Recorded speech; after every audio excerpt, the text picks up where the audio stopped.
कि 125 सीआरपीसी का केस किस क्षेत्राधिकार यानी किस जुरिस्डिक्शन के अंतर्गत आएगा, ये हम कैसे मालूम करें।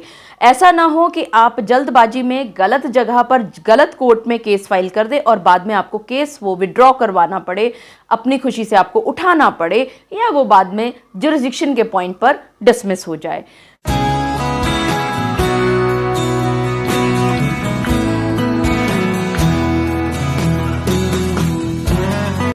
मेरे सभी सब्सक्राइबर्स जो भी मुझे देखते हैं, उनके जब मैं सवालात पर नज़र डालती हूँ तो सबसे ज़्यादा जो सवाल आप लोग पूछते हैं वो खर्चे के केस से संबंधित पूछते हैं। कोई पूछता है कि जी क्या फार्मूला है, कोई पूछता है जी कितना बंधेगा, कोई पूछता है कितना परसेंटेज बंधेगा। ये सब के बारे में तो मैं ऑलरेडी बहुत सारे वीडियो बना चुकी हूँ, लेकिन कल लाइव सेशन में अरुण शर्मा जी ने मुझसे एक सवाल पूछा था जुरिस्डिक्शन के ऊपर 125 सीआरपीसी के केस में। जी हाँ, आप सभी ने बिल्कुल ठीक समझा। आज के इस वीडियो में मैं आप सभी के साथ 125 सीआरपीसी यानी कि खर्चे का केस, भरण पोषण का केस कहाँ पर फाइल किया जा सकता है, उसके बारे में विस्तार से चर्चा करने वाली हूँ। मैं एडवोकेट मोहिनी मोना आप सभी का पुनः स्वागत करती हूँ और आप सभी देख रहे हैं आप सभी का पसंदीदा चैनल मोहिनी मोना एडवोकेट। अगर आपने मेरे इस चैनल को अभी तक सब्सक्राइब ना किया हो या आप मेरे इस चैनल के लिए नए हैं तो इसको जल्दी से जल्दी सब्सक्राइब कर दीजिएगा, ताकि आपको इसी तरह के लीगल इन्फॉर्मेटिव वीडियोज़ की नोटिफिकेशन सबसे पहले मिल सके। तो वीडियो में आगे चलने से पहले मैं अरुण शर्मा जी का सवाल आप सभी के समक्ष रखना चाहूँगी। अरुण शर्मा जी लिखते हैं, dear madam, you had promised in the live session today to make a video on jurisdiction under 125 CRPC and DV cases. Please feel free to make video using my name. Thank you.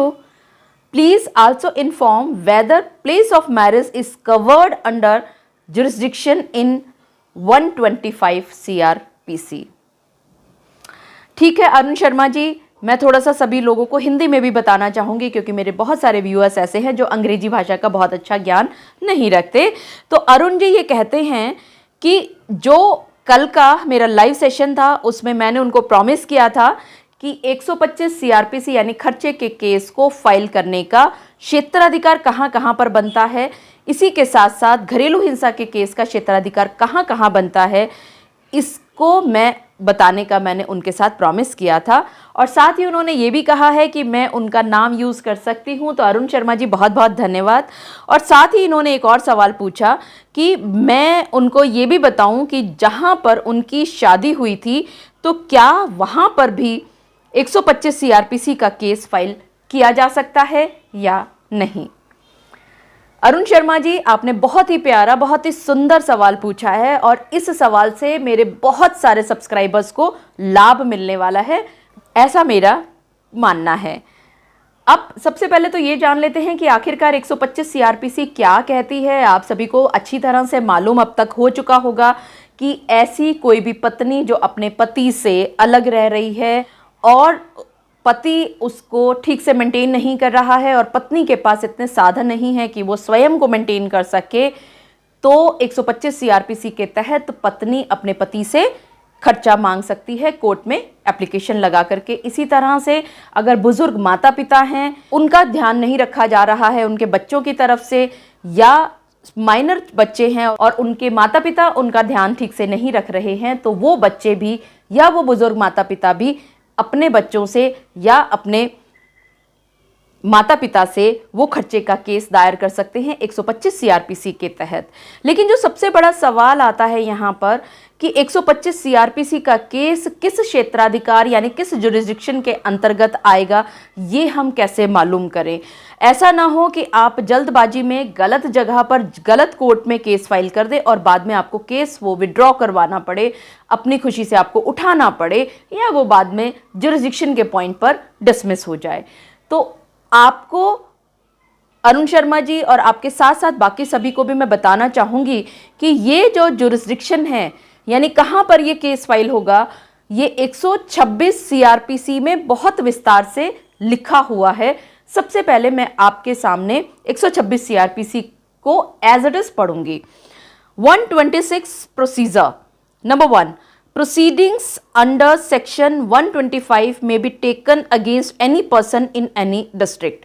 यानी जो खर्चे के case की जितनी भी proceedings हैं या जितना भी केस की सुनवाई है वो किसी भी व्यक्ति के विरुद्ध किसी भी डिस्ट्रिक्ट में हो सकती हैं। और वो कौन कौन सी जगहें हैं जहां पर हो सकती हैं, अब वो सुनिएगा। Number 1, where he is. दूसरा, वेयर ही और हिज वाइफ रिजाइड्स। जहां पर पति रहता है या जहां पर पत्नी रहती है वहां पर भी ये केस फाइल किया जा सकता है खर्चे का पत्नी के द्वारा। और where he last resided with his wife और as the case may be with the mother of the illegitimate child. और इसके अलावा जहां पर पति और पत्नी अंतिम बार एक साथ इकट्ठे रहे हों पति पत्नी के संबंधों के चलते, वहां पर भी ये केस फाइल हो सकता है। और एक और जुरिस्डिक्शन बनता है जहां पर ये बच्चे की माता अपने बच्चे के साथ रह रही हो। हाई कोर्ट का एक डिसीजन बहुत प्यारा इसके लिए आया है। अगले आने वाले वीडियो में मैं आपके साथ इसका विस्तार से वर्णन करूंगी। आज के इस वीडियो में सिर्फ इन 3 पॉइंट पर चर्चा करेंगे जो 126 सीआरपीसी बताता है। पहला तो जहां पर जैसे अरुण शर्मा जी आपने मेरे से पूछा था कि 125 सीआरपीसी का केस कहां पर फाइल हो सकता है, तो अरुण शर्मा जी मान लेते हैं कि आप दिल्ली में रहते हैं, आपकी पत्नी मुंबई में रहती हैं और आप लोगों की शादी गोवा में हुई थी। तो आज की डेट में अगर आपकी पत्नी मुंबई में रहती हैं तो वो या तो मुंबई में केस फाइल कर सकती हैं या आप पति जहां पर रहते हैं दिल्ली में वहां पर केस फाइल हो सकता है। लेकिन आप दोनों की शादी तो हुई है गोवा में, लेकिन आप दोनों आखिरी बार अपनी नौकरी के चलते बेंगलोर में लास्ट टाइम एक साथ इकट्ठा रहे थे। तो आपका जो केस है 125 सीआरपीसी का वो बेंगलोर में भी फाइल किया जा सकता है क्योंकि वहां पर आप दोनों एक साथ रहे थे। तो मुझे लगता है अरुण शर्मा जी आपको ये बात भली भांति पता चल गई होगी कि जहां पर आप रहते हैं वहां पर भी केस फाइल हो सकता है, जहां पर आपकी बीवी रहती हैं वहां पर भी केस फाइल हो सकता है। और इसके अलावा जहां पर आप पति पत्नी के रूप में एक साथ रहे थे इकट्ठे वहां पर भी केस फाइल हो सकता है। लेकिन जहां पर आपकी शादी हुई थी वहां पर यह केस फाइल नहीं हो सकता। लेकिन यहां पर भी एक सोचने की बात है। मान लेते हैं कि आप दोनों की शादी हुई थी बेंगलोर में और आप आज की तारीख में भी बेंगलोर में रह रहे हैं, आपकी पत्नी दिल्ली में रह रही हैं, तो आपकी पत्नी अब दिल्ली में क्योंकि वो खुद रहती हैं वहां पर भी फाइल कर सकती हैं। आप क्योंकि बेंगलोर में रह रहे हैं और क्योंकि वहां पर शादी भी हुई थी आप वहां पर भी फाइल कर सकते हैं। लेकिन जुरिस्डिक्शन का जब आप पॉइंट क्लियर करेंगे तो वहां पर ये नहीं लिखेंगे कि क्योंकि आप दोनों की शादी वहां हुई थी, बल्कि आप क्या लिखेंगे कि क्योंकि आप दोनों एक साथ आखिरी बार बेंगलोर में रहे थे तो इसलिए बेंगलोर में भी क्षेत्राधिकार बनता है, तो वहां पर भी केस फाइल हो सकता है। मुझे लगता है अरुण शर्मा जी जो आपका अगला प्रश्न था कि क्या जहां पर आप दोनों की शादी हुई थी तो क्या वहां पर भी 125 सीआरपीसी यानी कि खर्चे का केस दायर किया जा सकता है, तो आपको बहुत क्लियरली पता चल गया होगा कि 126 सीआरपीसी में कहीं पर भी ये बात नहीं लिखी हुई है कि जहां पर आपकी शादी यानी कि प्लेस ऑफ मैरिज है वहां पर भी केस फाइल हो सकता है। तो आप अपने दिमाग से डर निकाल दीजिए।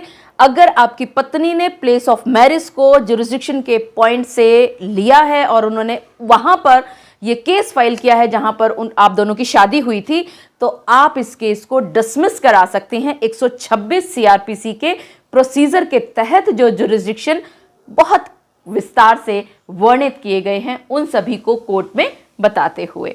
मुझे पूरा विश्वास है कि आप सभी को और अरुण शर्मा जी आपको भी आज के इस वीडियो के माध्यम से ये बात पता चल गई होगी कि सिर्फ 3 ही जगह हैं जहां पर केस फाइल हो सकता है। जहां पर पति रहता है वहां पर, जहां पत्नी रहती है वहां पर, और जहां पर पति और पत्नी एक साथ अंतिम बार इकट्ठा रहे थे, सिर्फ वहीं पर खर्चे का केस पति और पत्नी के बीच में फाइल किया जा सकता है। इसके अलावा और किसी जगह पर फाइल नहीं किया जा सकता। मुझे पूरा विश्वास है कि आप सभी को मेरा आज का वीडियो भी बहुत अच्छा लगा होगा। अगर आपको मेरा आज का वीडियो भी अच्छा लगा तो इसको लाइक, शेयर और कमेंट करना ना भूलिएगा। और हाँ, अगर आप मेरे इस चैनल के लिए नए हैं तो इसको जल्दी से जल्दी सब्सक्राइब कर दीजिएगा ताकि आपको इसी तरह के लीगल इन्फॉर्मेटिव वीडियोस की नोटिफिकेशन सबसे पहले मिल सके। अपना और अपने परिवार का बहुत अच्छी तरह से ध्यान रखिएगा। Thank you Arun Sharma ji. Thank you, take care and bye bye.